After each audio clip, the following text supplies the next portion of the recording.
Bienvenue sur cette vidéo de présentation de Fins. L'objectif, c'est de vous faire une petite démo en quelques minutes de notre solution, à la fois vous présenter le questionnaire qui sert à la collecte de la donnée, et puis notre business plan qui sera le résultat final. Donc on va commencer tout de suite avec le questionnaire. L'objectif, c'est vraiment de faire quelque chose de très simple. Donc à aucun moment, vous n'avez besoin d'avoir de connaissances financières, et à aucun moment, vous ne mettez le nez dans un tableau pour rendre l'expérience un petit peu plus sympa. Donc concrètement, on va chercher à comprendre votre business model, à comprendre vos revenus, à comprendre vos coûts, où vous en êtes et où vous allez. Donc on va commencer à le faire ensemble. Euh, la première chose, voilà, c'est de présenter un petit peu votre offre, donc comprendre ce que vous faites. Donc voilà, typiquement, nous faisons des prévisions financières. En fait, on va essayer de comprendre votre modèle de revenu, donc par abonnement, mais vous pouvez parfois avoir d'autres frais qui ne sont pas forcément récurrents. Donc évidemment, nous, on les prend en compte, on vient s'adapter à votre business model. Donc on peut dire que oui, mais pas uniquement. On va chercher à comprendre votre modèle d'abonnement. Donc typiquement, on voit généralement qu'on a un abonnement avec un engagement sans engagement, donc mois par mois, et puis un engagement à 1 an.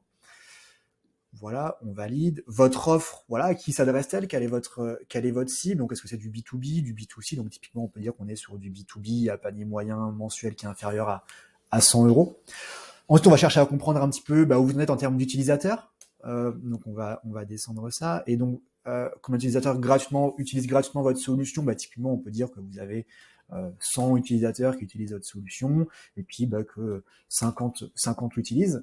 Ensuite, on va rentrer un petit peu plus dans le détail avec votre offre d'abonnement, qu'on comprenne vos différents plans, le nombre d'utilisateurs que vous avez dessus, etc. Donc, vous voyez, l'objectif, c'est vraiment de faire quelque chose qui est assez simple, assez ludique, et qui nous permet en fait très simplement de comprendre tout votre business model. Et donc, généralement, ce questionnaire prend entre 30 minutes et 1 heure à réaliser. Et donc, une fois que vous l'avez réalisé, nous, sous 48 heures, on vous renvoie votre business plan, et donc, je vais vous montrer à quoi il ressemble. Je vais le parcourir assez rapidement. On va parcourir les différents onglets, que vous compreniez bien le résultat final que vous aurez. À savoir que le business plan, il est construit sur 3 ans. Donc, vous avez ici les 3 années, et puis ensuite, vous avez un détail mois par mois euh, de vos prévisions. Toutes les cellules que vous voyez en jaune sont des cellules que vous pouvez modifier. Et donc l'intérêt, en fait, c'est vraiment de pouvoir faire vivre votre business plan, de faire différents scénarios, et donc vous projeter beaucoup plus facilement dans vos prévisions et puis jouer un petit peu avec.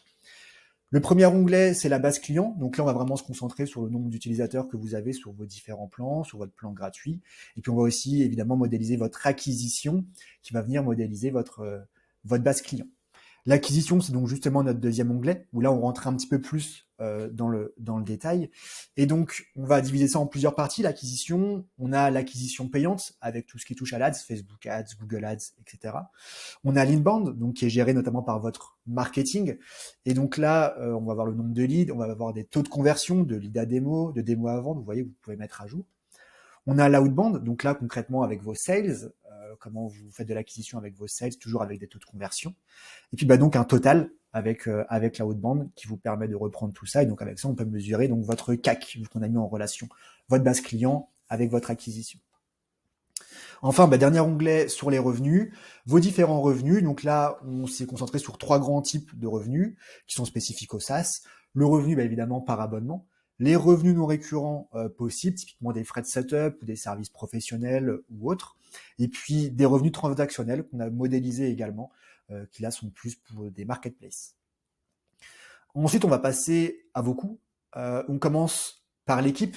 Donc là, l'idée, c'est vraiment de comprendre quelle est votre équipe actuelle et quels seront vos futurs recrutements. Donc on a divisé ça en 2 grandes parties. Les freelances, dans un premier temps. C'est très récurrent dans les startups, notamment dans un premier temps.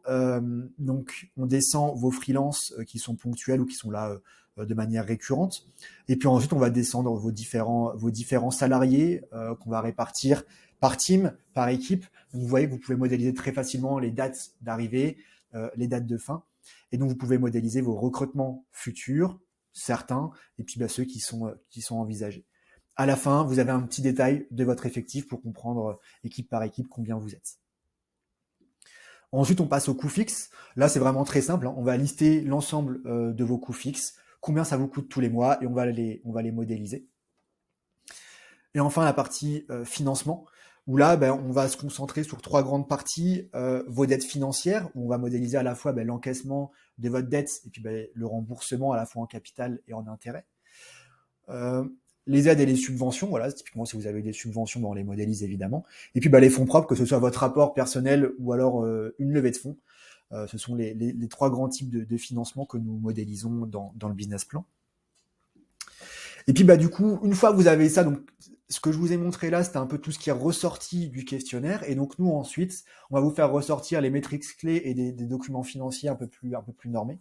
Et donc on commence par les métriques.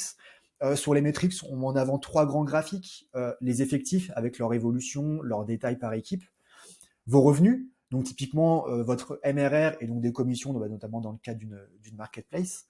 Et puis le dernier graphique, c'est donc le cash graph, où là on va modéliser avec vos revenus, avec vos dépenses, on va modéliser votre courbe de cash, donc c'est super utile notamment pour voir lorsque vous avez une levée ou un financement, comme on peut le voir ici, l'évolution du cash suite à ça. Et puis évidemment, en dessous, on va descendre tous les principaux metrics qui sont relatifs au SaaS, donc le CAC, le MRR, le churn, la LTV, le ratio LTV sur CAC, etc. Et donc, notre dernier onglet, finance, qui est un petit peu plus normé, qui parlera certainement un petit peu plus à des financiers, avec le PNL, donc le compte de résultat, qui passe par votre chiffre d'affaires, votre marge brute. On arrive à l'EBITDA, le résultat net avant impôt.